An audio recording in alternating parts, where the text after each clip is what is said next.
Baik, bismillahirrahmanirrahim. Assalamualaikum warahmatullahi wabarakatuh.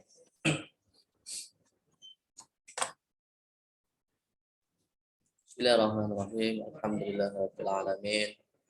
Wassalatu wassalamu ala Rasulillah sallallahu alaihi wasallam. Alhamdulillah pagi hari ini kita dapat berjumpa kembali ya, teman-teman. Bertatap muka dalam mata kuliah manajemen pendidikan. Semoga kita selalu diberikan oleh Allah ilmu yang bermanfaat. Sebelum kita lanjutkan, mari kita berdoa kepada Allah Subhanahu wa taala. Berdoa mulai.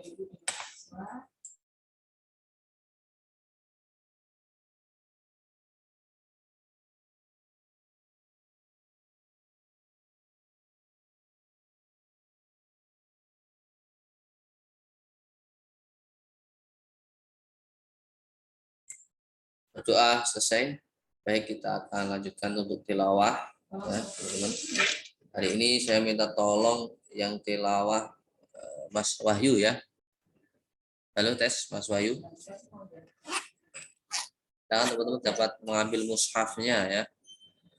Kemudian yang menerjemahkan Mas Handa ya. Halo Mas Wahyu. Suara saya jelas?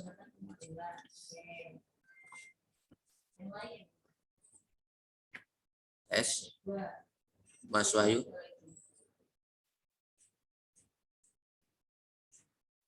Halo Mas Wahyu. Nah, ini Mas Alvin.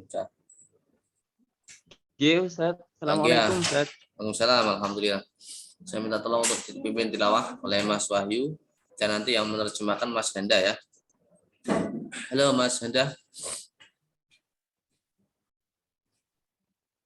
Tes. Ya, Mas. Oke, sip. Baik, kita akan tilawah ya surah Al-Baqarah ayat 182 ya sampai 186. Jika sudah siap dapat dimulai, silakan Mas Wahyu.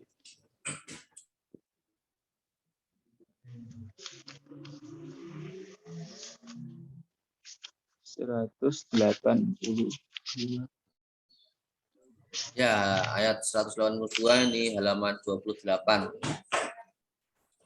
sampai 186 ya. Siap, Ustaz. Ya, silakan. Iya.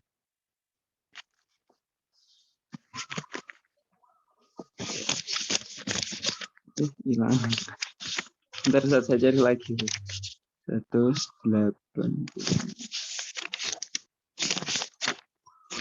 Baiklah teman-teman, sebelum memulai perkuliahan pada pagi hari ini, marilah kita membaca suratul Fatihah dan kemudian dilanjutkan dengan membaca surah Al-Baqarah ayat 182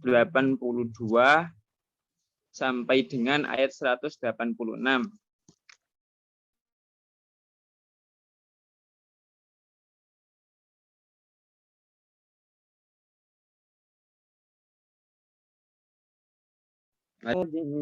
Bismillahirrahmanirrahim. Alhamdulillahi rabbil alamin. Ar-Rahmanir Rahim. Maliki yaumiddin. Iyyaka na'budu wa iyyaka nasta'in. Ihdinas siratal mustaqim.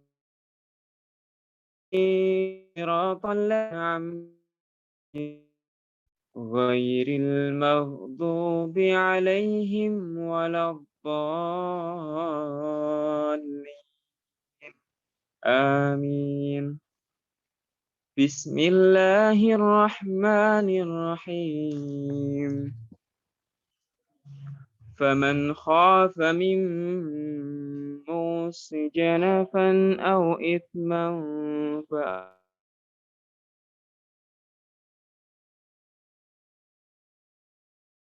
inahum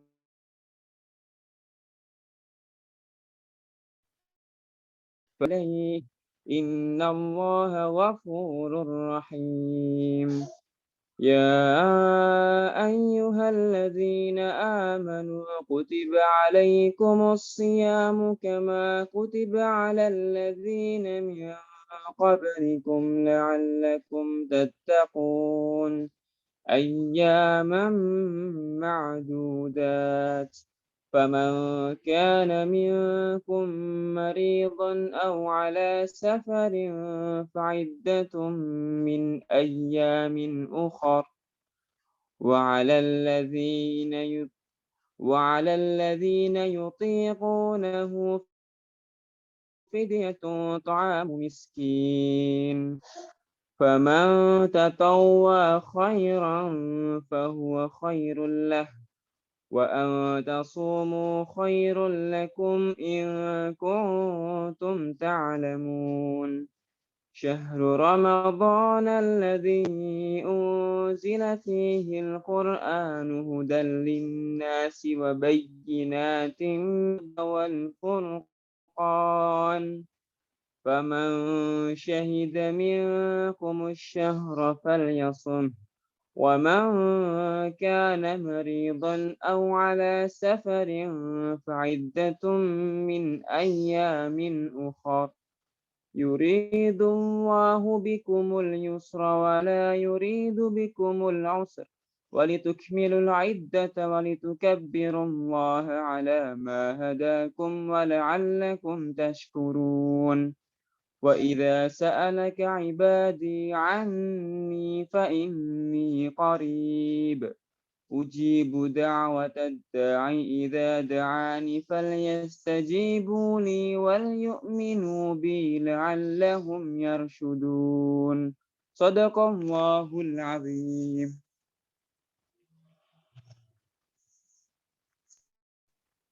Aku berlindung kepada Allah dari godaan setan yang terkutuk. Tetapi dengan menyebut nama Allah yang Maha Pengasih lagi Maha Penyayang. Tetapi barang siapa khawatir bahwa pemberi wasiat atau berlaku berat sebelah atau berbuat salah, lalu dia mendamaikan antara mereka, maka dia tidak berdosa.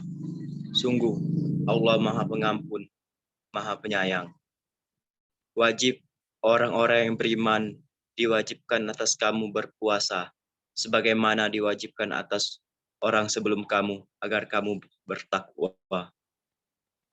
Yaitu beberapa hari tertentu, maka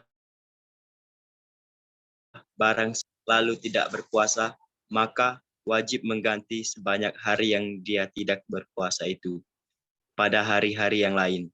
Dan bagi orang yang berat menjalankannya, wajib membayar fidyah, yaitu memberi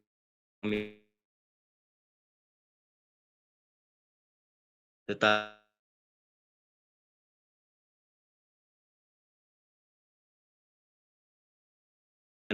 kerelaan hati mengerjakan kebatahui. Bulan Ramadan adalah bulan yang di dalamnya diturunkan Al-Quran sebagai petunjuk bagi manusia dan penjelasan-penjelasan mengenai petunjuk itu dan pembeda antara yang benar dan yang batil. Karena itu, barang siapa di antara kamu ada di bulan itu, maka berpuasalah. Dan barang siapa sakit atau dalam perjalanan, dia tidak berpuasa, maka wajib menggantikannya sebanyak hari yang ditinggalkannya itu. Pada hari-hari yang lain, Allah menghendaki kemudahan bagimu dan tidak menghendaki kesukaran bagimu. Hendaklah kamu mencukupkan bilangannya dan menganggungkan Allah atas petunjuknya yang diberikan kepadamu, agar kamu bersyukur. Dan apabila hamba-hambaku bertanya kepadamu, Muhammad, tentang aku, maka sesungguhnya aku dekat. Aku kabulkan permohonan yang berdoa apabila dia berdoa kepadaku. Hendaklah mereka itu memenuhi perintahku dan beriman kepadaku, agar mereka memperoleh kebenaran. Maha suci Allah dengan segala firman-Nya.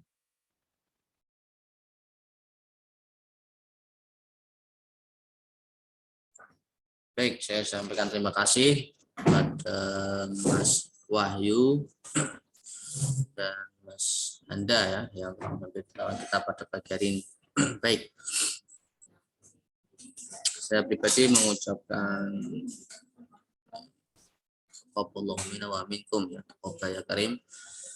Mohon maaf lahir dan batin ya apabila kemarin belum sempat mengucapkan di mata kuliah ini ya.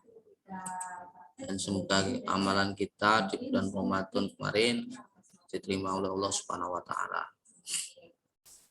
Hari ini kita sudah tilawah bersama ya.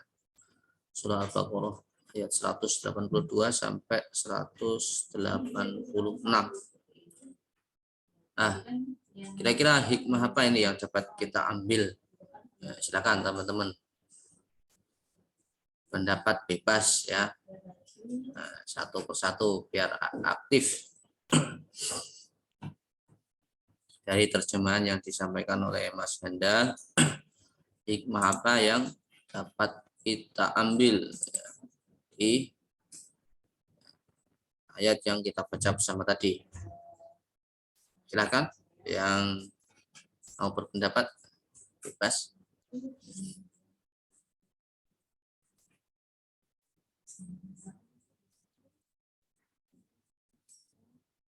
Nah ini suaranya kok kecil nih, siapa ini?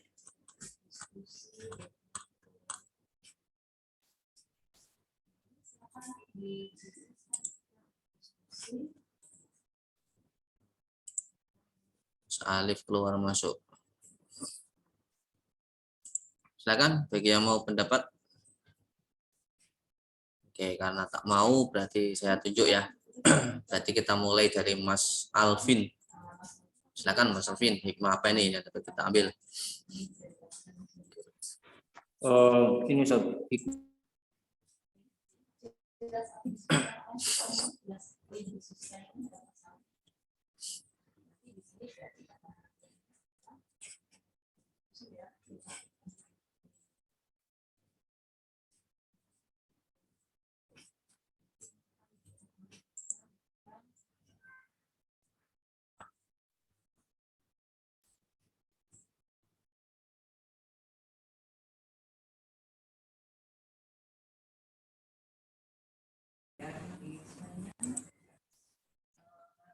Mohon maaf teman-teman ya, saya terlempar ini. Bisa diulangi Mas Alvin? Halo, tes. Halo Ustaz. Oke, Suara saya jelas? Jelas. Silakan Mas Alvin. Oke, itu Ustaz. Jadi hikmahnya untuk segera menunaikan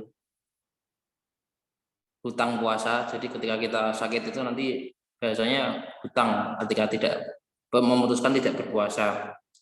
Kemudian kalau safar perjalanan jauh itu dianjurkan untuk tidak berpuasa. Namun ketika safarnya bisa dijangkau, maksudnya bahasanya dalam waktu 4 jam itu bisa menahan, ya lebih baik dilanjutkan puasanya. Misal berangkat dari Semarang contoh jam 12 sampai di Surabaya pukul 16 jam 4. Seperti itu. Kemudian untuk yang lansia yang tidak berpuasa, yang tidak bisa berpuasa, biasanya kalau mereka tetap ingin berpuasa itu nanti beresiko untuk sakit, makanya dihendakkan untuk tidak berpuasa, namun menggantinya dengan membayar fidyah. Fidyah itu adalah memberi makan fakir miskin, begitu. Jadi itu harapannya ditunaikan. Biasanya kalau orang tua itu yang membayar adalah anaknya. Namun kalau hutang seperti kita sakit atau perjalanan berarti diri kita sendiri, karena biasanya masih mampu untuk mengganti puasa. Jadi berpuasa ulang di bulan selain Ramadan. Ini Ustaz. Oke, ya sangat bagus sekali ya yang disampaikan oleh Mas Alvin. Jadi berkaitan dengan membayar hutang puasa. Ya. Tadi sebab-sebab bolehnya tidak berpuasa ya, sudah disampaikan oleh Mas Alvin, sangat bagus sekali. Selain Mas Alvin, barangkali ada lagi? Kalau tidak ada, maka saya tunjuk ya. Hikmah apa ini yang dapat kita ambil dari tilawah bersama tadi? Ya, silakan Mas Alvan. Halo.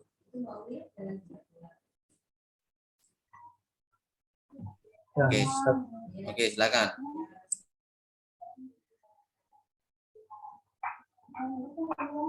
hikmah yang bisa diambil dari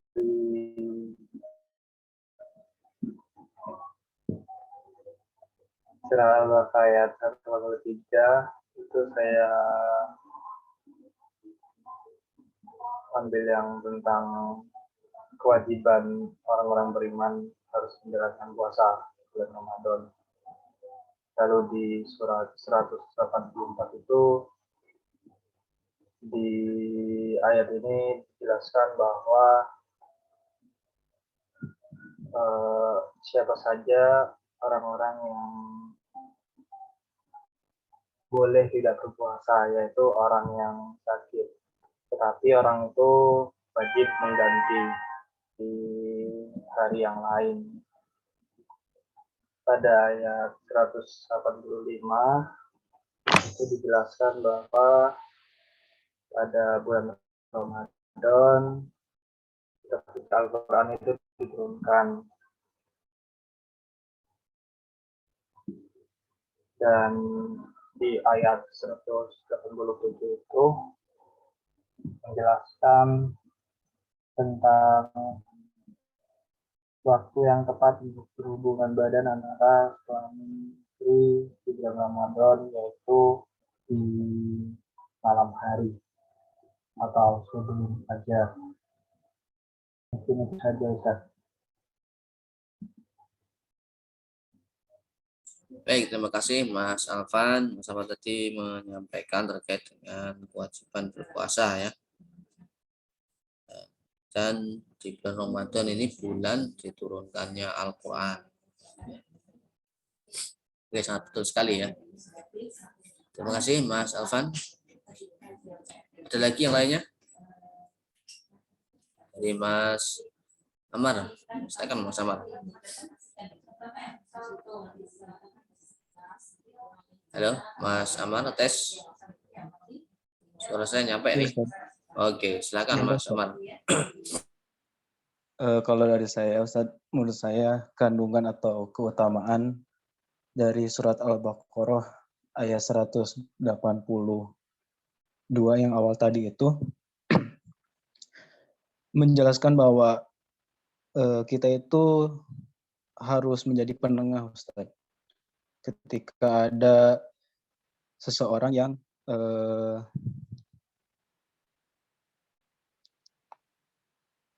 sedang berantem gitu, Ustaz.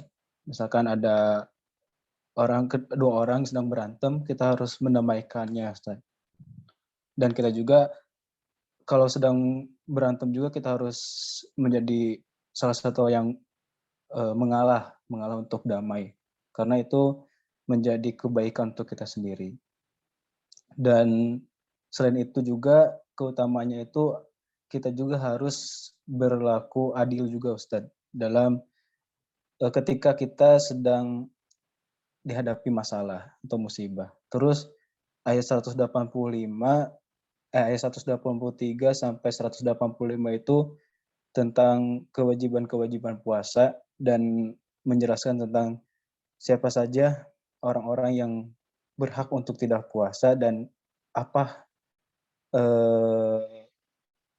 timbal baliknya untuk bisa menuntaskan puasa tersebut. Dan untuk ayat 186 itu menerangkan tentang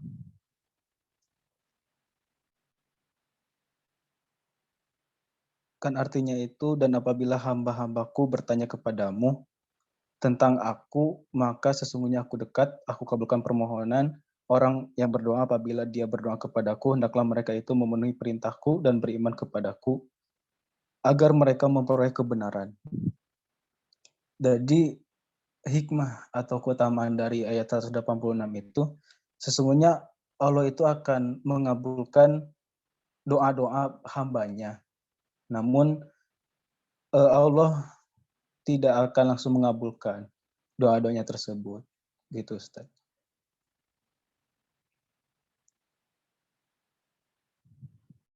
Baik, terima kasih Mas Amar, sangat bagus ya. Tadi berbicara terkait peran kita sebagai seorang muslim mendamaikan ya orang yang berkonflik kebetulan di ayat 182 tersebut berhubungan dengan wasiat gitu ya. Konflik tentang wasiat. Terus tadi juga menyinggung tentang kewajiban berpuasa. Yang terakhir hubungan dengan perintah untuk selalu berdoa kepada Allah. Allah itu sangat dekat. Oke, bagus sekali. Barangkali ada yang lainnya dapat disampaikan oleh Mas Ferdi. Silakan Mas Ferdi.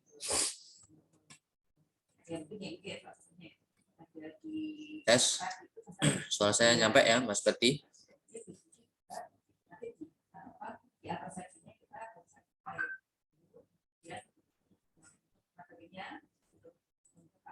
Nah, ternyata malah keluar. Oke, baik. Baik teman-teman semua, ya, betul yang disampaikan oleh teman-teman kita tadi ya, hikmah dari Al-Quran yang kita baca bersama. Gitu. Nah, Al-Quran ini kan merupakan kitab ya, petunjuk bagi orang Islam ya. Kita semuanya ya. Maka salah satu cara untuk memahaminya ya memang membaca terjemahannya.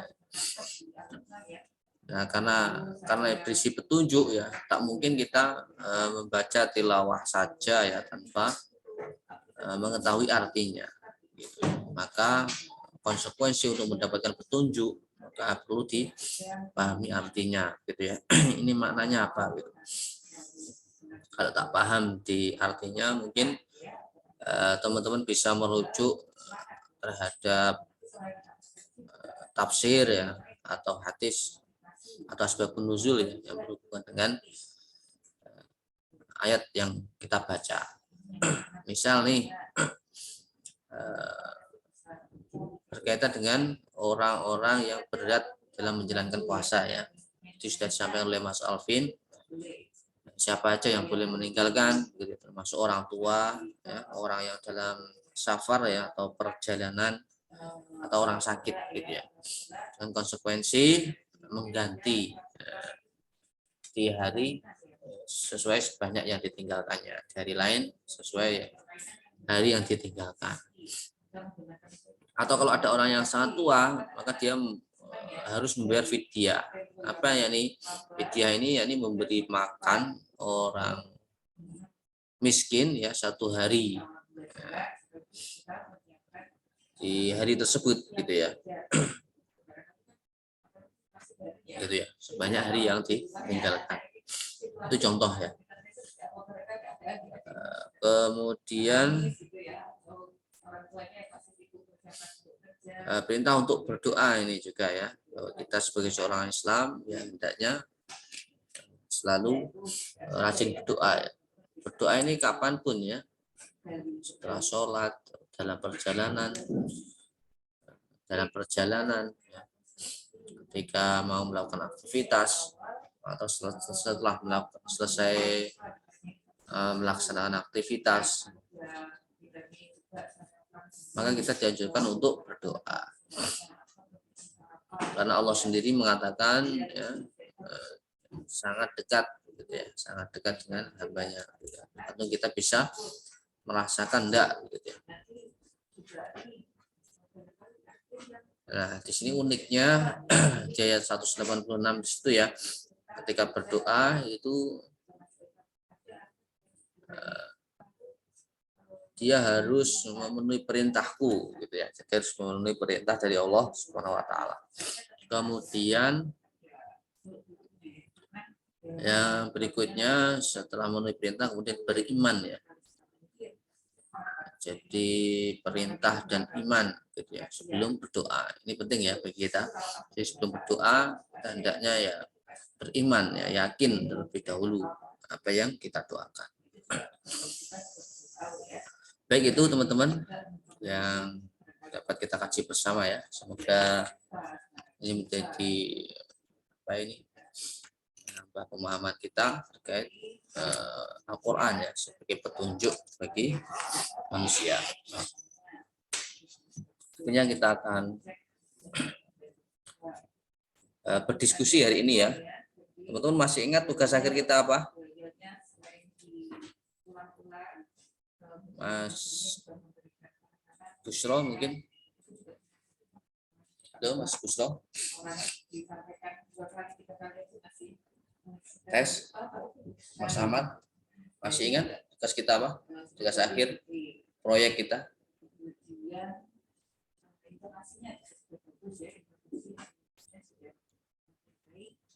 Atau dari Mas Wahyu. Tes. Oke, Ustadz. Oke, Kalau Mas. tidak salah itu membuat itu, Ustadz, penelitian atau artikel tentang manajemen sekolah tempat IE. Oke. Tidak hanya tempat IE ya, bebas ya. Atau manajemen belajar apa ini saudara kita, bebas boleh. Betul sekali yang disampaikan oleh Mas Wahyu. Betul.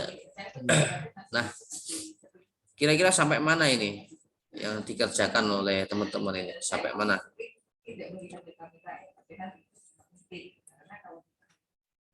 Oke, satu persatu ya, biar saya juga mengetahui progresnya. Nah, supaya enggak ini, saya akan coba lihat ya, teman-teman sampai mana.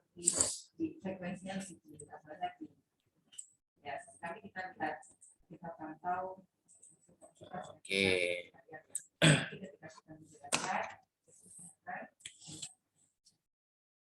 Kalau Mas Wahyu sampai mana Mas Wahyu yang sudah dikerjakan? Karena pekan depan kita akan UTS ya berkaitan dengan proyek atau tugas akhir kita tersebut. Gitu. Kalau saya itu, Ustadz, baru tanya-tanya dengan kepala sekolahnya, Ustadz. Baru tanya-tanya, sudah ditulis? Sudah, Ustadz. Di Sampai laptop, Ustadz. Tentang sampai struktur mana? organisasinya, kemudian ekstrakurikulernya, pakaian-pakaian dipakai gitu, kurikulumnya, visi-misi seperti itu. Oke, di pertemuan Pak, sebelumnya, lanjut.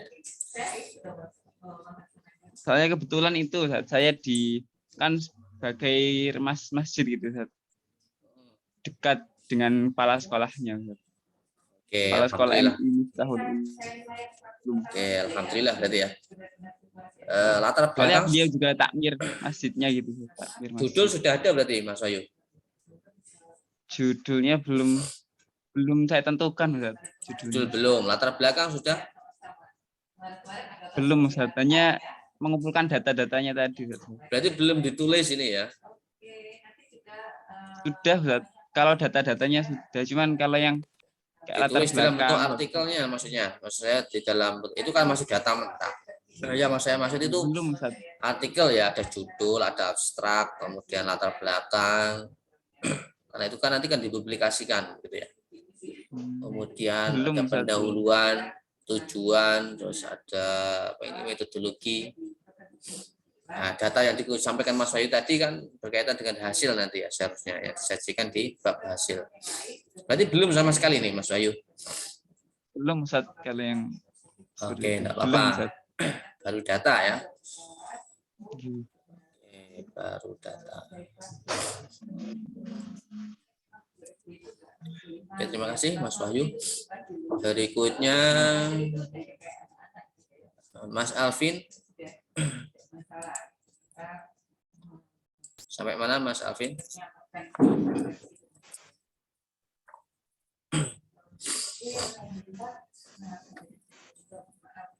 Artikel ya Ustaz. Betul. Sama sekali Ustaz. Belum sama sekali. Oke, kita mau TS nih ya. Sudah pertemuan ke-11. Oke. Apa? Ya, ini tentang observasi ya. Boleh observasi sekolah, TPA, atau observasi adiknya sendiri yang sekolah begitu, terkait dengan manajemen. Boleh manajemen sekolah ya, manajemen keuangan sekolah, manajemen pembelajaran, atau tentang manajemen belajar siswa ya, manajemen sarana prasarana boleh ditulis lengkap satu sekolah ya, menyakup pengelolaan yang lainnya atau perorangan, nggak apa-apa ya, saya bebaskan teman-teman. Itu Mas Alvin. Jadi silahkan mulai dikerjakan begitu ya. Ya. Berikutnya, terima kasih Mas Alvin. Berikutnya Mas siapa nih? Mas Alif. Iya, Ustaz. Kalau Alif Ya, kemarin habis dari sekolahnya, Ustaz. yang sekolah berarti ya, sama seperti Mas Wahyu. Iya. Iya, Ustaz. Mumpung ada acara halal bihalal juga, jadi masih berupa data-data seperti Mas Wahyu, Ustaz. Berarti belum ditulis sama sekali nih. Belum, Ustaz. Untuk bentuk artikel belum, cuma sekedar data dari sekolahnya saja, Ustaz. Oke, terima kasih Mas Alif.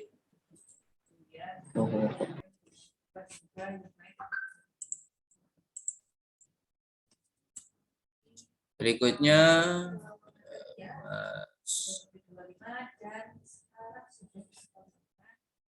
oke, baik Mas Betty. Berikutnya Mas Amar. Sampai mana Mas Amar pengerjaan proyek akhirnya atau tugas akhirnya? Kalau saya sendiri Ustadz baru nulis pendahuluan sama metode penelitian Ustadz. Jadi pendahuluan sudah nih ya, berarti sudah ditulis pendahuluan, metodologi, judul berarti sudah ini Mas Amar ya. Sudah Ustadz. Judulnya apa kalau boleh tahu? Masih ingat atau dibacakan? Judulnya itu analisis manajemen pendidikan di SDN Jatiroke 2. Analisis manajemen pendidikan di SD. Oke, boleh, bagus. Oke, berarti silakan dilanjutkan Mas Amar ya. Baik Ustaz. Ya, oke, nanti kita akan coba lihat, kita bimbingkan ya. Nanti silakan disiapkan Mas Amar ya. Barangkali nanti bisa dipresentasikan ya teman-teman. Berikutnya Mas Alvan. Sampai mana Mas Alvan? Saya masih sampai di pengumpulan data sama pengumpulan kajian kita. Sampai mana pengumpulan data dan Daftar pustaka mencari yang relevansi dengan yang akan saya teliti. daftar pustaka ya. Sudah ditulis judul, latar belakang? Masih belum sampai situ, Pak. Gimana? Masih belum sampai situ, Pak. Belum sampai situ. Berarti belum dikerjakan ya, Mas Alvan ya? Belum. Oke, baik. Oke, enggak apa-apa.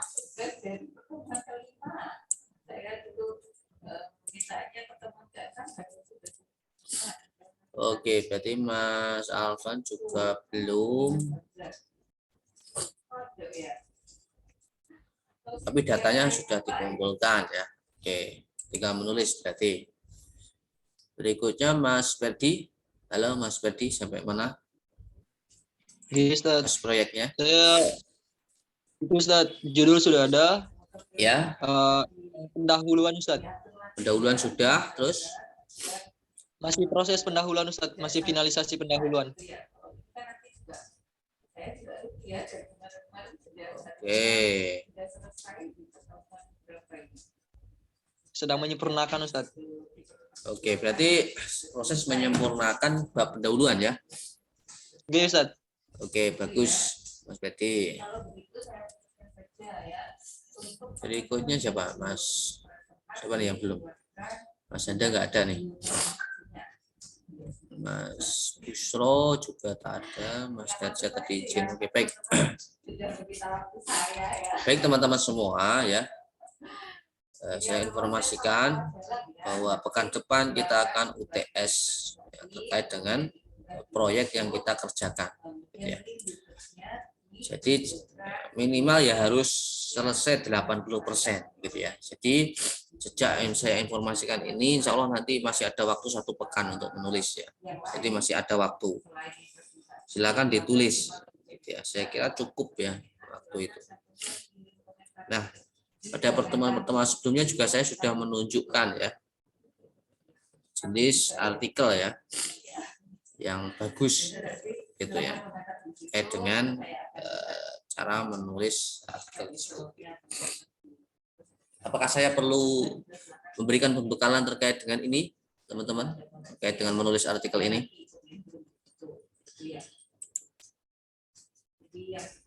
Halo? Silakan teman-teman, sarannya. Boleh. Boleh. Oke. Nah, kalau ada ide lain teman-teman yang masih mengalami kesulitan siapa ini dalam menulis artikel itu? Yang masih mengalami kesulitan. Silakan. Siapa ini? Selain dari Mas Alvin, siapa yang masih mengalami kesulitan dalam menulis artikel?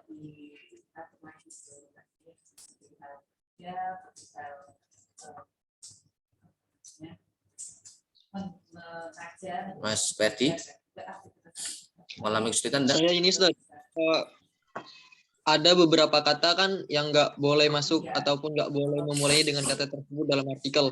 Nah, mungkin itu bisa diperjelas Ustaz, karena dan juga antara bahasa lisan dan bahasa tulisan di dalam artikel itu kan berbeda Ustaz. Nah, itu juga mohon dipertegas Ustaz agar lebih paham lagi Ustaz. Soalnya saya kadang-kadang masih suka menuliskan bahasa lisan di dalam tulisan itu sendiri Ustaz. Oke, sip. Itu ya yang dialami Mas Ferdi. Baik, kalau Mas Amar, bagian mana yang mengalami kesulitan? Sama dengan Mas Ferdi, Ustaz. Sama dengan Mas Ferdi ya, dengan penulisan. Oke, baik, saya akan tunjukkan berarti. Kalau dari Mas Alvan, mana nih yang dianggap sulit ya dalam menulis artikel tersebut?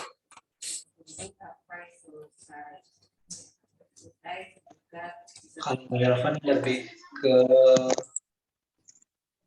apa ya, kayak idenya gitu. Idenya, berarti ini malah sebelum menulisnya ya, menemukan idenya ya. Apa ya, bukan Ustaz. Sudah ada kan Ustaz idenya. Nah, untuk fokus ke satu ide itu masih belum fokus Ustaz. Masih bisa mencari ke sini ke situ gitu Ustaz. Lebar Ustaz. Oke. Berarti terkait dengan ini saya akan coba carikan ya, teman-teman.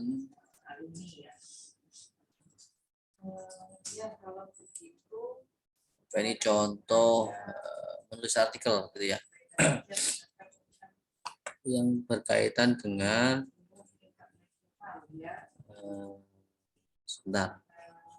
Cara menulis artikel yang bagus ya, nanti saya akan tunjukkan judulnya.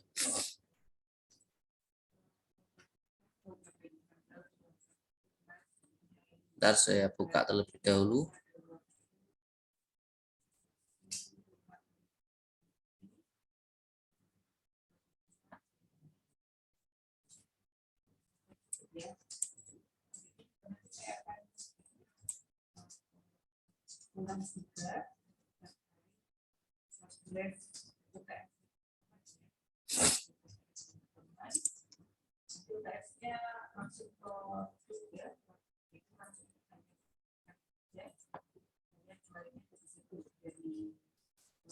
Khususnya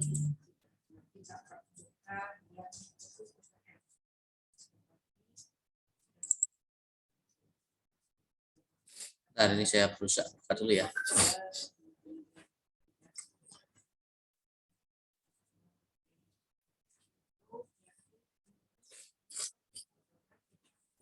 Kita lanjutkan, teman-teman.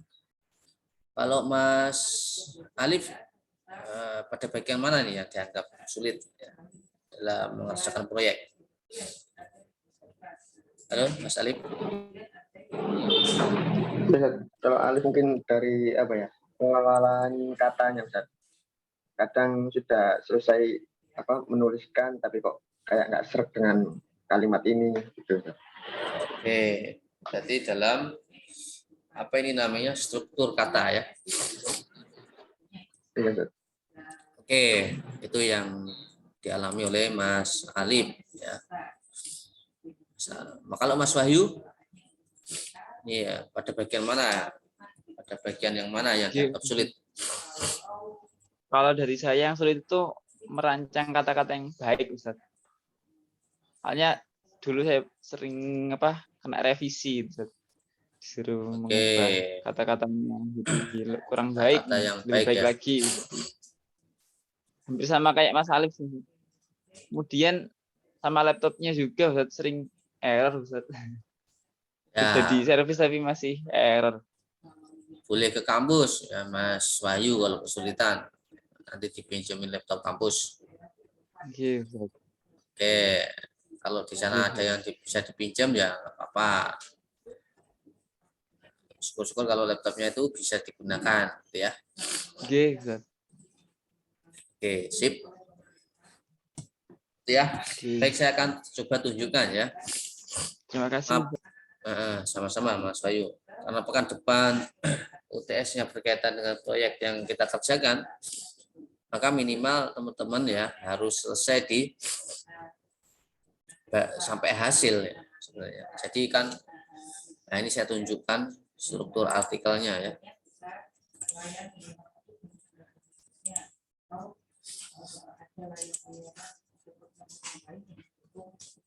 Semoga nampak di layar teman-teman. Pak sudah nampak Mas Amar? Bisa terbaca? Sudah, Ustaz. Oke, ini contoh artikel survei ya ini. Yang teman-teman bisa nanti contoh ya. Nah, oke, silakan teman-teman supaya efektif ya hari ini. Teman-teman dapat mengambil buku catatan ya. Aspek apa yang perlu ditulis di di artikel kita gitu ya.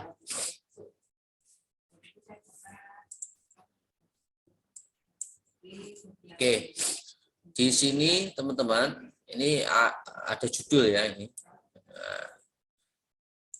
Judulnya ini implementasi pendidikan karakter di sekolah dasar. Jadi ini ada dua kata kunci ya. Yang pertama terkait dengan pendidikan karakter, subjeknya di SD. Terus kemudian dipertegas dengan bentuk penelitian, yakni penelitian evaluasi. Teman-teman nanti dapat memilih judul ya. Misal analisis boleh. Contohnya judul analisis manajemen keuangan di SDX boleh. Atau manajemen gaya belajar siswa A di SDX boleh. Contohnya seperti itu ya. Jadi minimal ada dua kata kunci ya, atau satu tema besar yang kita angkat, misal tentang manajemen keuangannya kah yang kita ambil, atau manajemen keseluruhan ya dari sekolah tersebut, atau manajemen pembelajarannya kah, atau manajemen administrasi juga boleh, manajemen komite boleh. Silakan teman-teman pilih. Misal survei pengelolaan keuangan di SDY, misal seperti itu boleh. Atau studi kasus, nah, judulnya studi kasus pengelolaan SDA ya, itu ya, misal begitu. SDA misal terkenal dengan akreditasinya, gitu, misal seperti itu ya. Nah kemudian setelah judul selesai ya, teman-teman perlu membuat abstrak terlebih dahulu. Abstrak ini apa? Abstrak ini berisi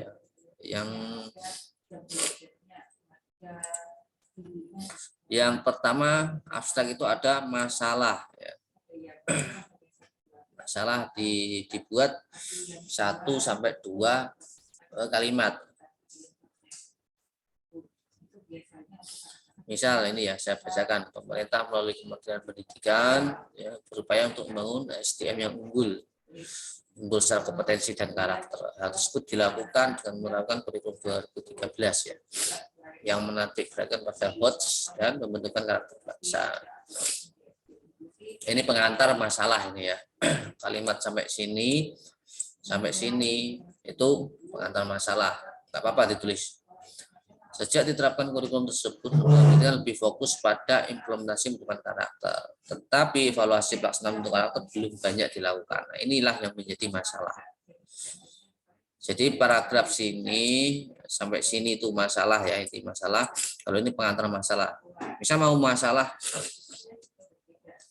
langsung to the point, misal sejak diterapkan kurikulum 2013, lembaga pendidikan lebih fokus. Ternyata belum melakukan evaluasi. Disampaikan seperti itu, nggak apa-apa, boleh. Nah, baru setelah masalah kemudian, oleh karena itu penelitian ini bertujuan, kemudian tujuan penelitian untuk mendeskripsikan pelaksanaan pendidikan karakter di sekolah dasar di Surabaya. Nah, berarti ingin mengevaluasi pelaksanaan pendidikan karakter di SD, khususnya di Surabaya. Jadi setelah masalah berarti ada tujuan, ya. Di abstrak itu. Teman-teman tulis ya. Jadi setelah masalah, kalimat masalah, kemudian kalimat tujuan. Kemudian setelah kalimat tujuan, kemudian yang ketiga adalah metodologi, metode penelitiannya. Pakai metode apa ini? Saya pilih penelitian evaluasi. Instrumennya menggunakan apa? Menggunakan lembar angket dan observasi. Sama ya teman-teman, nanti observasi atau angket nggak apa-apa.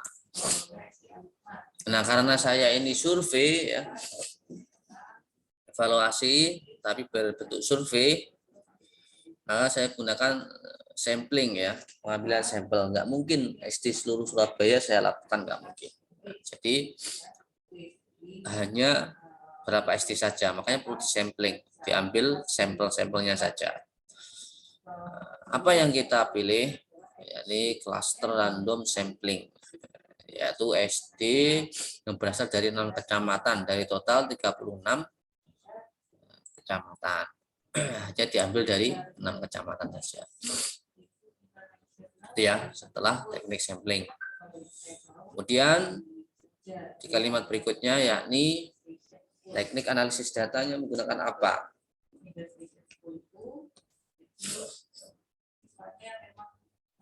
Nah, teknik analisis data yang digunakan yakni teknik analisis kuantitatif dan kualitatif dari sumber primer dan sekunder. Jadi setelah yang pertama tadi di abstrak ada masalah, tujuan, kemudian metode. Metode itu isinya ya jenis penelitiannya apa, terus instrumennya apa, teknik pengumpulan data apa, gitu. Dan teknik analisis datanya apa, sampai situ. Itu namanya metode penelitiannya. Ini dijelaskan singkat. Kemudian unsur berikutnya yakni ada hasil. Hasil penelitian ini menunjukkan, jadi bab ya dari sini sampai sini itu hasil. Ya, hasil. Karena namanya ada abstrak berarti ya singkat ya. Hasil penelitian ini menunjukkan SD di Surabaya sudah melaksanakan pendidikan karakter. Sekolah sudah menjalankan pendidikan karakter sebagai visi sekolah dalam bentuk eksplisit dan implisit. Namun masih ada beberapa hal yang menjadi masalah yang harus diperbaiki, yaitu kerjasama yang kurang maksimal antar semua pihak. Tidak adanya capaian, lingkungan yang kurang mendukung, sebagai dan pesatnya teknologi. Ini hasil ya. Nah, coba kita kupas ya dari segi tadi banyak teman-teman yang mengalami kesulitan dalam menentukan ide. Idenya diambil dari judul ini, pendidikan karakter dan subjeknya SD.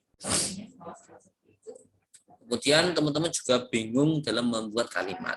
Ya, kita kaji kalimat pertama ini ya, pemerintah melalui Kementerian SD Kemendikbud berupaya untuk membangun. Nah, bisa kalimat aktif atau pasif ya. hal tersebut dilakukan. Ini kalimat aktif. Jadi ya strukturnya ya subjek, terus di sini predikat ya, membangun, SDM, objek.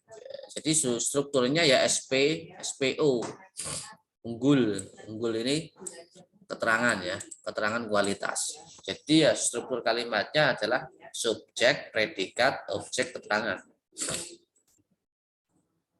Terus unggul ini maknanya apa? Ini adalah keterangan dari keterangan tadi. Gitu ya. Itu teman-teman, dalam membuat kalimat tetap menggunakan pendekatan tata bahasa yang baik benar. Misal ada subjek, predikatnya apa, objeknya apa. Atau kita balik menjadi kalimat pasif ya. Hal tersebut dilakukan dengan menerapkan ya, dilakukan ini kan predikat. Ya. Hal tersebut ini merujuk kepada apa ini Mendikbud. Berarti ini termasuk subjek ya, subjek predikat. Ini saja bentuk kalimatnya pasif ya. Dengan menerapkan kurikulum 2013. Ini objeknya ya, berarti kurikulum yang menitikberatkan pada keterampilan berpikir tingkat tinggi HOTS. Ini yang dimaksud adalah subjeknya siapa, gitu ya. Dibalik nggak apa-apa. Tapi yang jelas ada unsur subjek, predikat, ya, objek, ya, gitu. Ini dalam menulis kalimat ya teman-teman. Oke, coba kita review ya supaya teman-teman ingat ya. Unsur yang pertama di dalam abstrak ada apa saja, Mas Alif? Yang pertama ada apa? Tes, Mas Alif.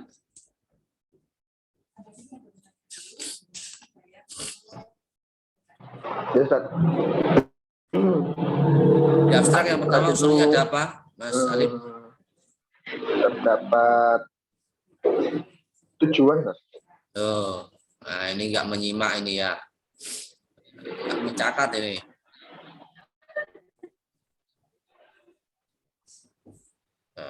Oke, kita coba review ulang yang lainnya ya. Diperhatikan Mas Alif ya, biar fokus. Kalau Mas Alvan, unsur pertama dalam abstrak tadi ada apa? Permasalahan.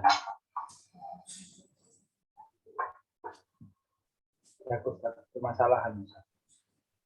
Oke, betul. Yang pertama ya, perlu ingat-ingat teman-teman ya, ini ada kalimat masalah, pengantar dan masalah. Boleh. Jadi yang pertama adalah masalah. Ya. Jadi kalimat masalah mana?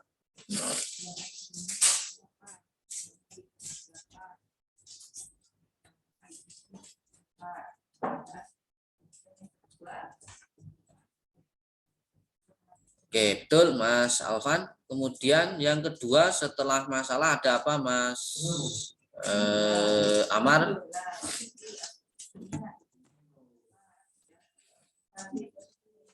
Mas Amar.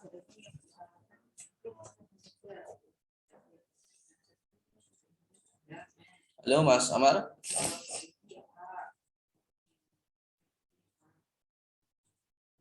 Nah, sinyalnya enggak terdengar ini ya.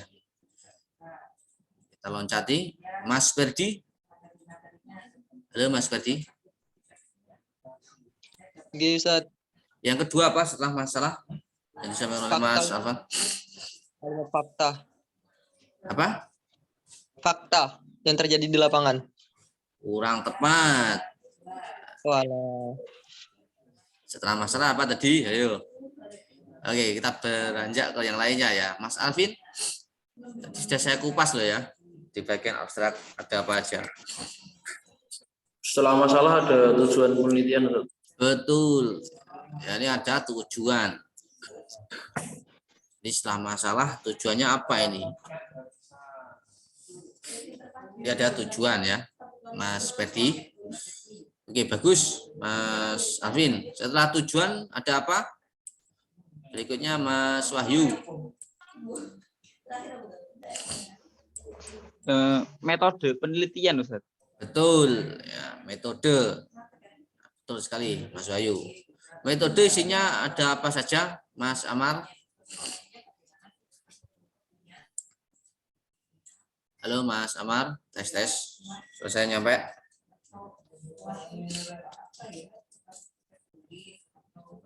Kembali ke Mas Alif. Di metode ada apa aja, Mas Alif?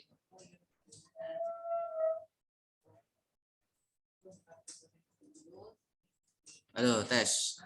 Mas Alif.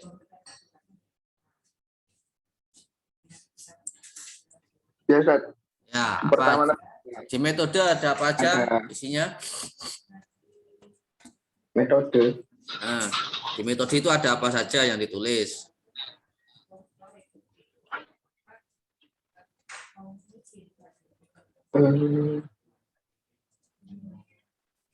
Teknik itu, Ustaz.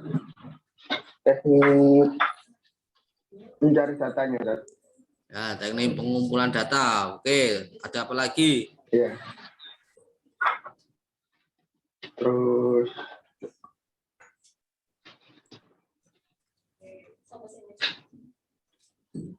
hasil Belum ke situ.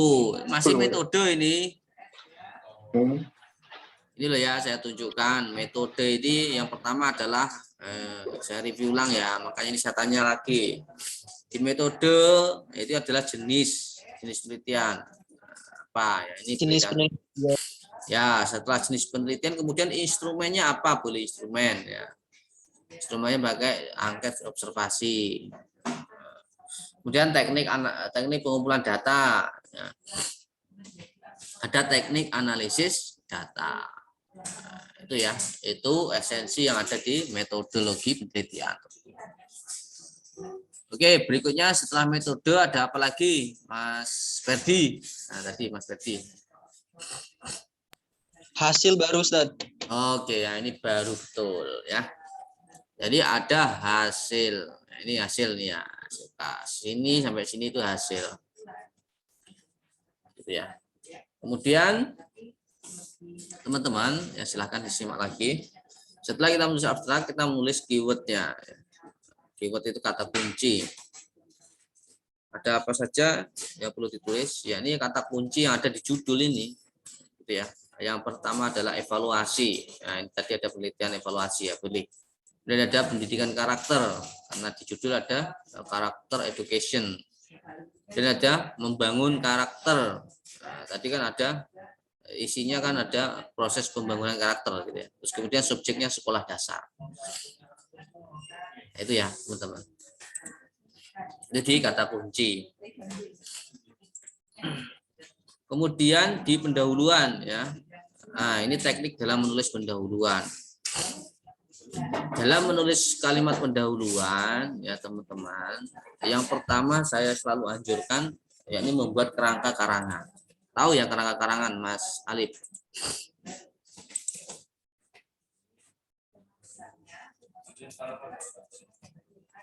Nah, membuat kerangka karangan. Kerangka karangan ini adalah kalimat inti saja yang ditulis, yang nanti akan dikembangkan menjadi paragraf. Misal ini ya. Paragraf pertama ini yang ditulis adalah kalimat intinya gitu ya. Misal dalam upaya tercapainya pendidikan karakter, pemerintah mendorong untuk pelaksanaan pendidikan karakter di semua jenjang pendidikan. Karena tadi judulnya karakter, maka hal yang dibahas adalah pendidikan karakter itu sendiri gitu ya. Apa sih gitu ya. Kemudian apa yang sudah dilakukan oleh pemerintah? Tadi kan hubungannya dengan SD ya. Di paragraf kedua ini ditulis karakter yaitu dengan cara apa, teladan dan lain sebagainya. Oke, berikutnya oke, saya scroll ya. Wah. Kemudian di kalimat kunci lagi berikutnya ya, hal yang sudah dilakukan ini ya, edaran pendidikan kementerian yang mengimbau pemerintah kota melalui dinas untuk melakukan pelaksanaan pendampingan dan evaluasi. Ini yang dilakukan di lapangan. Terus kemudian dijelaskan lagi ya di paragraf ini. Ini walaupun di dalam surat tersebut sudah ada instruksi melakukan evaluasi, kebanyakan laporan kinerja yang dilakukan oleh pelaksana hanya terkait inovasi pelaksanaannya saja. Jadi belum dilakukan evaluasi. Ini yang dinamakan masalah tadi, gitu ya. Evaluasi itu.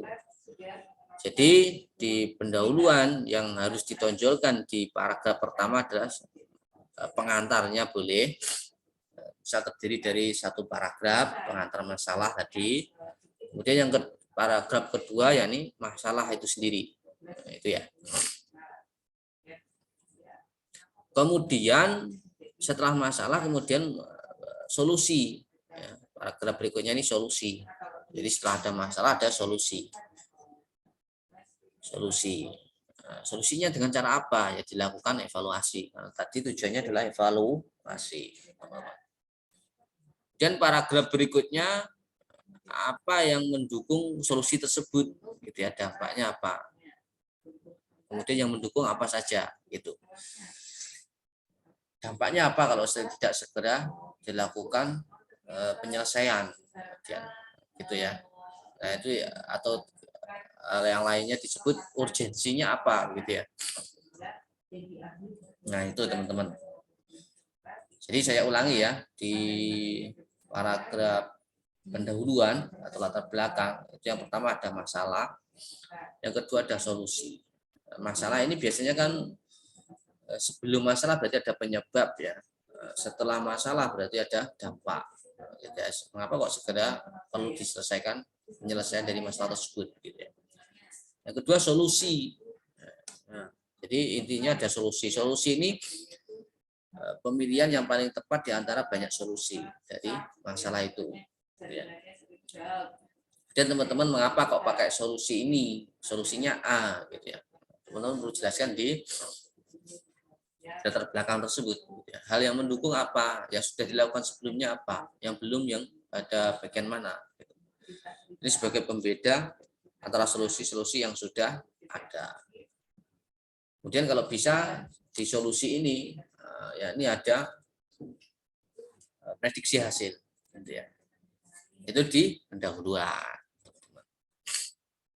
Oke, kita review biar ingat teman-teman ya. Oke, Mas Amar, apa aja komponen di dalam pendahuluan atau latar belakang? Yang pertama apa? Yang pertama itu masalah, Ustaz. Betul, ya masalah. Oke, kita lanjut pertanyaan berantai ya. Berikutnya Mas Alvan. Sebelum masalah, biasanya ada apa Mas Alvan?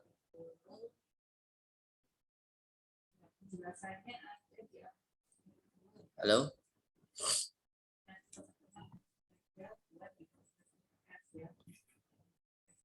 Halo, Mas. Apa? Halo, Mas Alvan?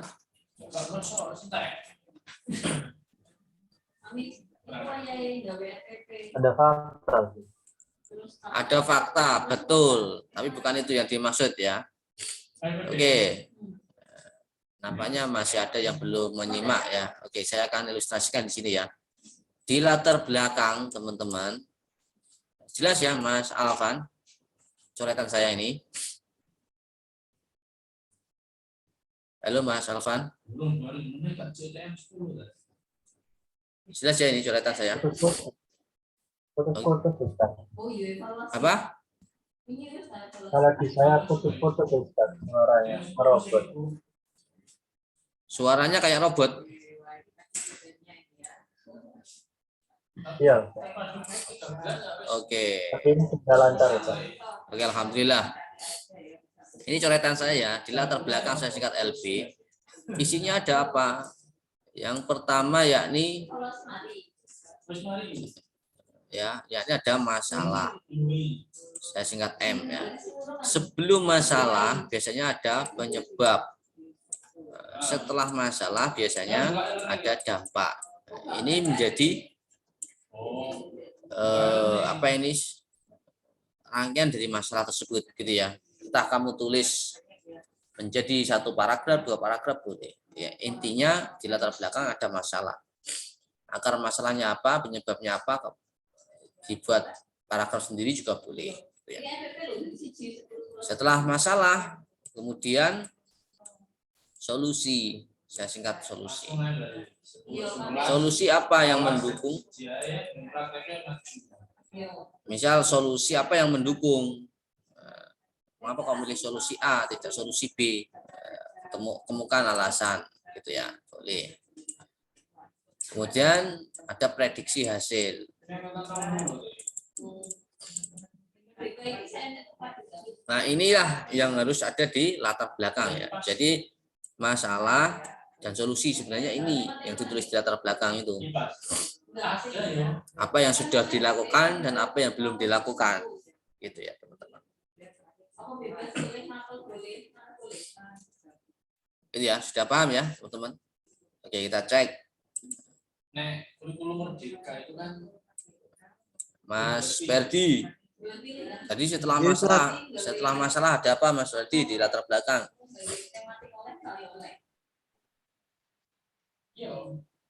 Dampaknya Ustadz. Oke, bagus. Berarti setelah masalah itu kan ada penyebab, kemudian ada dampak ya. Oke, setelah dampak berikutnya apa Mas Alvin? Dampak yang dihasilkan. Oke, bagus Mas Ferdi. Solusi yang Oke, solusi yang dijawab lagi oleh Mas Ferdi ya. Ada saya tanya Mas Alvin, enggak apa-apa. Oke, intinya ada 2 ini ya. Kita percepat. Jadi silakan nanti ditulis ya teman-teman. Kemudian metode ya. Metode tadi sudah saya jelaskan ya. Ada jenisnya apa, metode pengumpulan datanya apa, kemudian teknik instrumennya apa, terus kemudian subjeknya siapa, kemudian teknik analisisnya pakai apa, nanti dijelaskan. Kemudian setelah metode, kemudian hasil dan diskusi, hasil dan pembahasan. Hasil ini ditulis berdasarkan hasil observasinya ya teman-teman menyusun. Misal tadi berhubungan dengan karakter, maka di sini aspek mana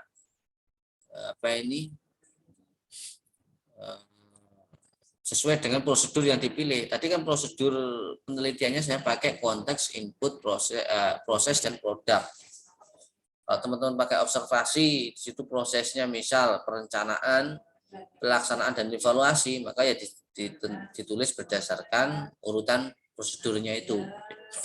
Misal konteks apa aja yang saya tulis ini ya. Saya sajikan dalam bentuk tabel. Termasuk SD-nya siapa saja. Gitu ya. Kemudian pelaksanaan karakternya bagaimana, saya tulis di sini, gitu ya.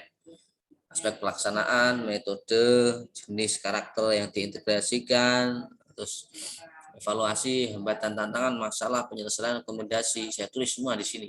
Karena tadi berhubungan dengan evaluasi pelaksanaan pendidikan karakter di sekolah dasar.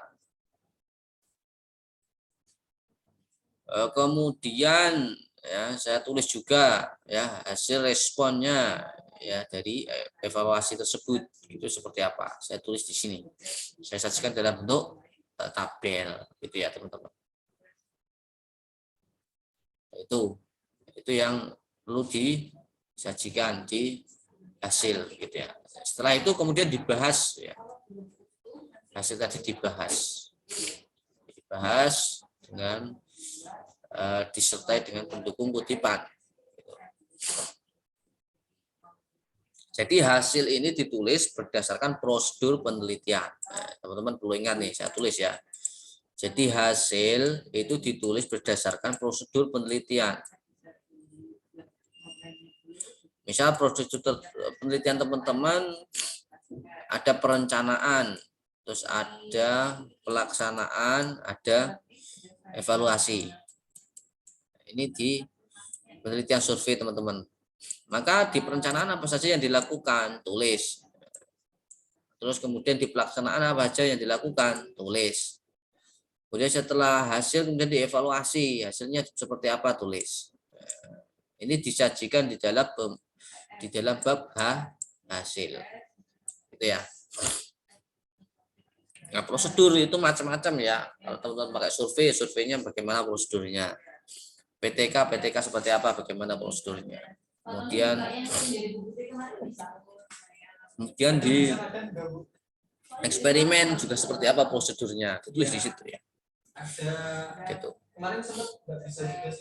Itu di bab hasil dan pembahasan. Kalau pembahasan dari hasil tersebut ya, dari hasil perencanaan, pelaksanaan, evaluasi, kemudian didiskusikan hasilnya seperti apa, apakah sesuai dengan karakter tujuan dari penelitian kita, gitu ya. Kemudian nanti didiskusikan, didiskusikan dengan dipenguat oleh para ahli, gitu ya. Oke. Oke, kita review. Mas Wahyu, di bab hasil apa aja yang ditulis?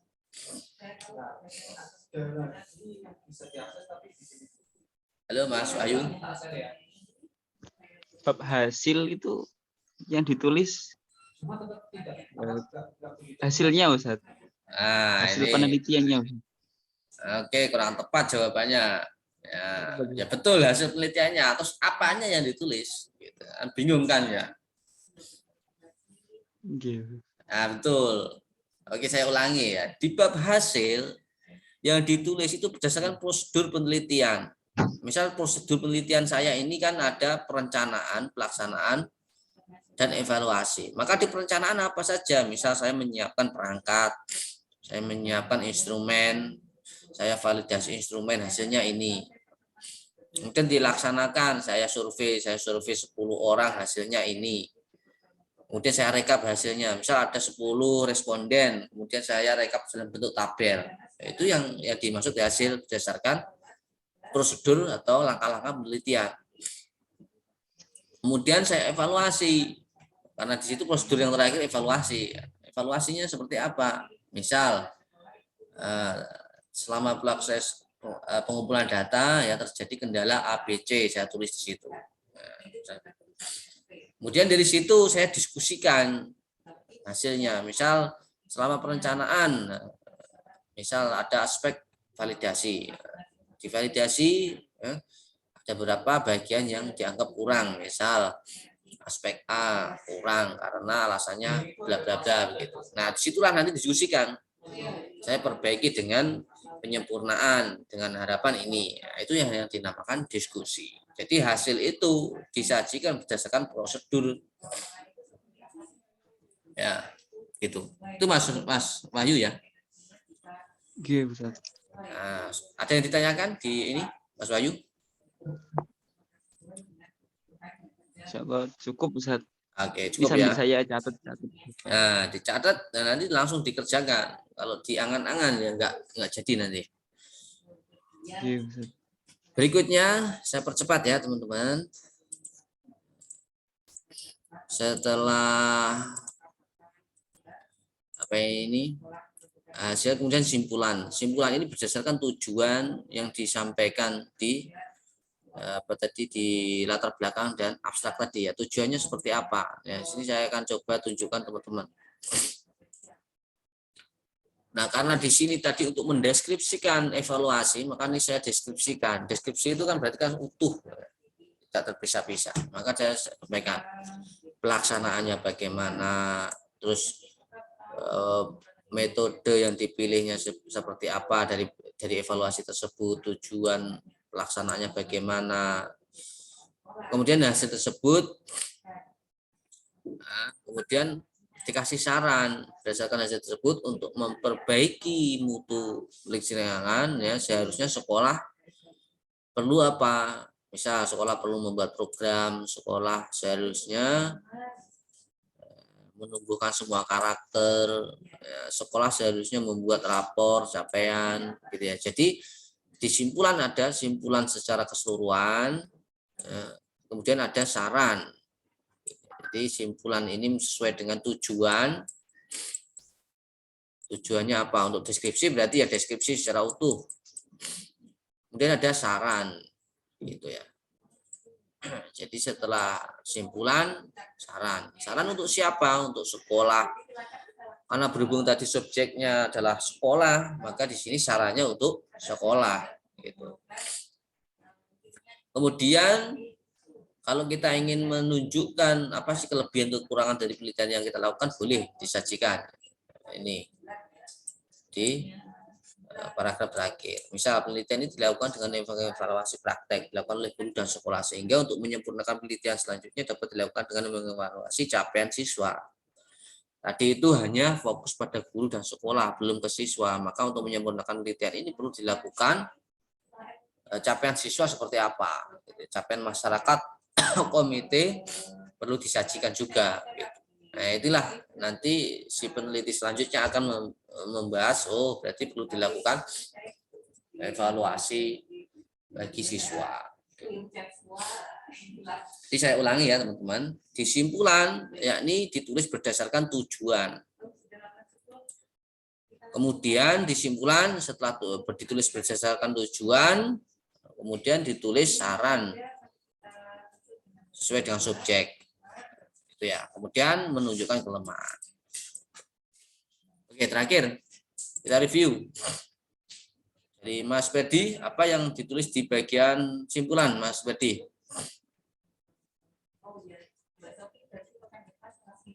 Halo, Mas Ferdi? Mas Alvan, Mas Alvan. Oh, Mas Ferdi sudah ya? Mas Ferdi, silakan nyalakan. Putus-putus, Ustaz. Terputus-putus. Kalau Mas Alvin, Mas Alvin. Halo, Mas Alvin. Suara saya terdengar, Ustaz. Oke, terdengar. Silakan. Di bab simpulan apa yang harus ditulis berdasarkan apa tadi? Oke. Ya, berdasarkan tujuan, Ustaz, tujuan penelitiannya. Bagus. Terus berikutnya setelah tujuan. Lalu menuliskan sarannya sesuai subjek. Ya, betul. Untuk siapa? Oke. Terus Itu maksudnya apa, Ustaz? Saran sesuai subjek. Ya, tadi kan subjeknya kan evaluasi pendidikan karakter di sekolah. Berarti ya sarannya untuk sekolah gitu. Kalau semisal ya subjek yang dievaluasi misal siswa, berarti ya sarannya untuk siswa harus apa gitu. Itu ya Mas Alvin ya. Terima kasih. Oke, sip. Saya kira sudah ya. Silakan teman-teman dikerjakan. Ya, dikerjakan minimal sampai hasil pembahasan, ya, walaupun belum kesimpulan. Jadi nanti akan UTS, gitu ya. Nah, pekan depan karena UTS ini berhubungan dengan proyek yang dikerjakan, jadi satu kesatuan ya antara soal dan hasil yang dikerjakan ini apakah sinkron? Nanti akan saya tanya di situ, gitu ya. Sampai mana hasil yang kamu kerjakan ya? Nah, di situ nanti harapannya kalau sampai selesai full bagus gitu ya. Ini masih ada waktu 1 pekan untuk menulis itu, saya kira cukup gitu ya. Jadi saya menulis 6 halaman ya. Jadi nggak perlu banyak-banyak ya, atau 5 nggak apa-apa. Yang penting isinya bagus lengkap gitu ya. Ada pertanyaan? Silakan kalau ada yang masih bingung. Ferdi, Ustaz, mau bertanya, Ustaz. Silakan Mas Ferdi, pertanyaan terakhir nih ya, karena waktu habis. Silakan Mas Ferdi. Jadi kan kalau tadi kan di latar belakang itu kan ada masalah, ada penyebab, ada dampak, Ustaz. Nah, bagaimana kalau kita mau analisis itu cara belajar seorang siswa yang pintar itu, Ustaz? Itu kan tidak ada masalahnya, Ustaz, tidak ada dampaknya dan juga tidak ada penyebabnya, Ustaz. Itu bagaimana, Ustaz? Apakah tersebut dia harus dimunculkan atau bagaimana, Ustaz? Atau dimunculkan kunik-kunikan anak tersebut, Ustaz? Yang namanya penelitian itu kan menyempurnakan ya, hal yang sudah dilakukan oleh orang lain atau menyelesaikan masalah yang ada di depan kita. Kalau tidak ada yang berarti nggak menarik untuk diteliti. Itu Mas Ferdi. Berarti kita tidak boleh meneliti tentang sesuatu yang membuat kita tertarik gitu. Ya boleh. Nah, apa yang membuat menarik itu? Nah, itulah menjadi masalah sebenarnya, Mas Ferdi. Misal Berarti Mas Ferdi, ya. Prestasinya dia, Ustaz, di sekolah. Apakah prestasi jadi sebuah masalah itu, Ustaz? Bukan. Ya, justru kalimatnya seperti ini. Nah, ini kan mahasiswa berprestasi, padahal kebanyakan siswa ini tidak berprestasi. Lalu apa yang menjadi penyebab dia berprestasi? Lah itulah masalahnya diungkap itu sebenarnya. Oh, berarti yang diungkap itu keunikan-keunikan dia sehingga dia bisa berprestasi gitu, Ustaz? Iya, itulah yang perlu diungkap. Ya itulah masalah belum orang yang mengetahui siswa tersebut mengapa kok bisa berprestasi itu. Oh, enggak, Ustaz. Terima kasih, Ustaz. Nah, itulah yang dimaksud masalah, Mas Medi ya. Oke. Nah, ada lagi? Cukup ya? Baik, kalau cukup saya sendiri mohon maaf atas segala kekurangan. Saya ingatkan pekan depan kita UTS ya terkait dengan proyek akhir atau tugas akhir. Sedang disiapkan dengan bagus, ya, silakan mulai ditulis dari sekarang ya. Karena itu dari proses penilaian. Kita cukupkan, kita tutup dengan doa kepada majelis. Saya mohon maaf dan terima kasih. Assalamualaikum warahmatullahi wabarakatuh. Waalaikumsalam warahmatullahi wabarakatuh. Terima kasih Ustaz. Terima kasih sama-sama Mas Bayu dan teman-teman semua.